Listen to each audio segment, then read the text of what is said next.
Здравствуйте! Вас приветствует команда Baby Lenta. Сегодня мы поговорим с вами о 17-й неделе беременности.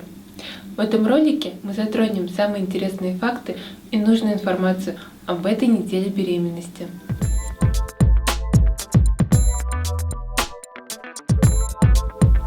Ваш малыш продолжает расти.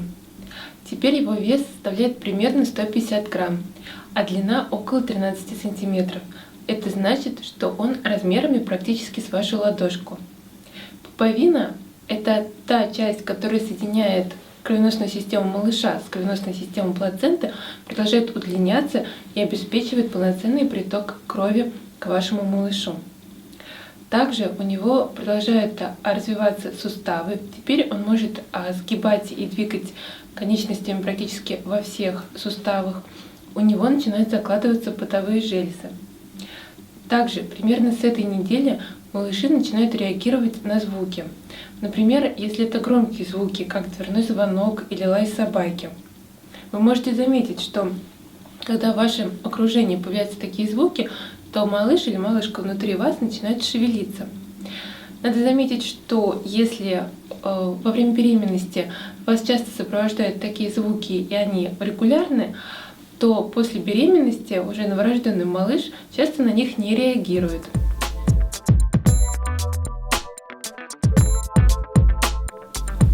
Примерно с этой недели беременности вы можете почувствовать, что теряете равновесие.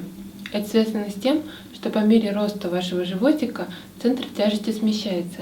В некоторых ситуациях вы начинаете чувствовать себя немного шатко.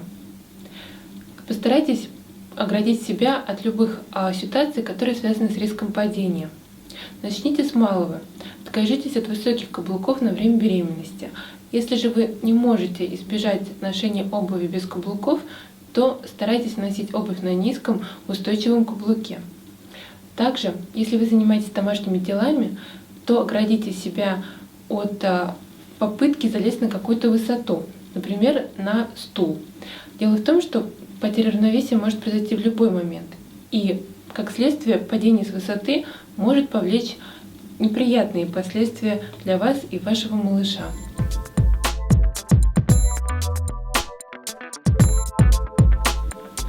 Основная опасность падения – это вероятность получения травмы живота. Но есть и другая распространенная причина получения травмы живота. Это неправильное использование ремней безопасности в автомобиле.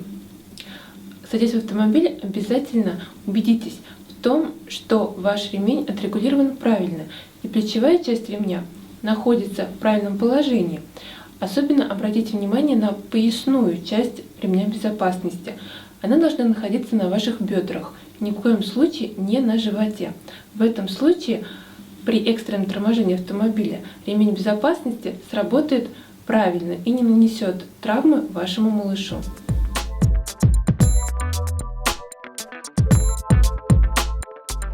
16 по 20 неделю наступает время скрининга второго этапа. Этот скрининг проводится в том случае, если во время первого скрининга были выявлены какие-то отклонения или особенности развития вашего малыша, а также в том случае, если течение беременности в чем-то настораживает вашего доктора или же вы старше 30 лет. Также скрининг может проводиться в том случае, если в семье вашего мужа или в вашей семье у кого-то из родственников были какие-то наследственные заболевания, которые можно определить с помощью данного скрининга. Он включает те же этапы обследования, что и первый скрининг. Во-первых, это ультразвуковое исследование вашего малыша, а также анализ показателей крови, который включает как гормональные, так и показатели содержания определенных белков. По результатам этого скрининга ваш доктор скажет вам, какова вероятность наличия отклонений в развитии вашего малыша, необходимы ли вам дальнейшие процедуры, например, амниоцентез, то есть забор околоплодных вод для анализа генетического материала именно вашего малыша. Если же вероятность развития отклонений низкая, то ваш доктор может порекомендовать вам какие-то дополнительные лекарственные препараты или просто вынесет рекомендации общего характера для того, как нужно вам вести себя во время беременности.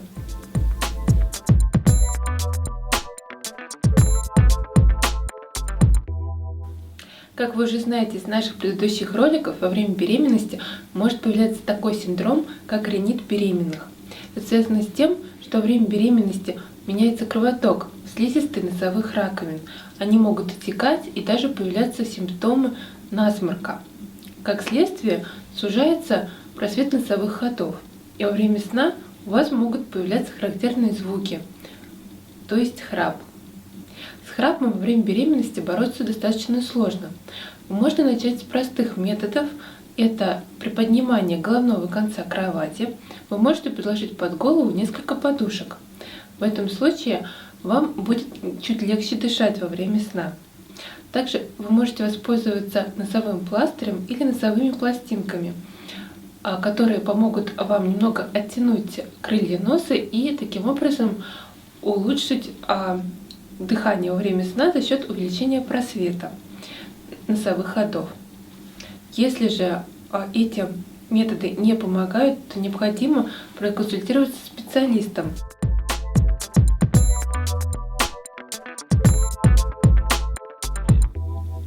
Во время беременности многие женщины отмечают, что количество сновидений за ночь резко увеличилось. С позиции физиологии для того, чтобы увидеть сновидение, необходимо проснуться в быструю фазу сна, то есть в ту фазу, которая длится около 15 минут и сменяется медленной, продолжительной фазой сна. Но количество быстрых фаз резко снижается во втором и третьем триместре беременности. Причем количество сновидений продолжает увеличиваться. С чем же это связано?